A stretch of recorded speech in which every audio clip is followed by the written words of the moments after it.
ప్రేమలీల ప్రతి ఒక్కళ్ళ జీవితంలో ఆనందము, బాధ రెండుంటాయి. ఇందాక మీరు చెప్పినట్టుగా ఎంకరేజ్ చేసే మనుషులుంటారు. కిందకి లాగి పడేసే మనుషులు ఉంటారు. యాహ్! మీ జీవితంలో మీకు బాగా బాధ అనిపించి, అబ్బా! ఎందుకు ఈ జీవితం అనిపించిన ఇన్సిడెంట్స్ ఏమన్నా ఉన్నాయా? కొన్ని కంపెనీలలో నేను స్టాల్ పెట్టినప్పుడు కొంతమంది మహిళలు మమ్మల్ని చూసి ముందుకెళ్ళాక అక్కడ ఎంతోమంది చేత నేను కొట్టబడ్డాను.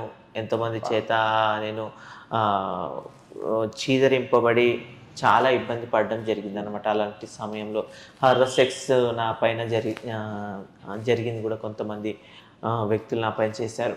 మగువా మగువా నీ మనసుకు లేదా ఏ విలువా. ఇప్పుడు నా పరిస్థితి వస్తే ఇప్పుడు అలాంటి స్థితిలో నేను ఒక్కదాన్ని ఉంటాను. వాళ్ళు 4-5 మంది వస్తారు. ఆ 4-5 మందిని నేను క్యాచ్ చేయాలంటే నాతోటి కాని పని. ఒకరు కాలు పట్టుకోవడం, ఇంకొకరు చేతులు పట్టుకోవడం, ఇంకోటి తలకాయ పట్టడం, ఇలాంటి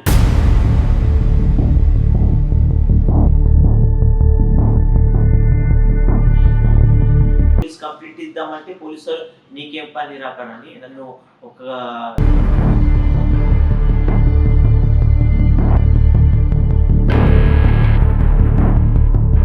ఒక ట్రాన్స్జెండర్ అంటే సెక్స్‌కో లేకుంటే భిక్షాటనకో పనికి రాని ఒక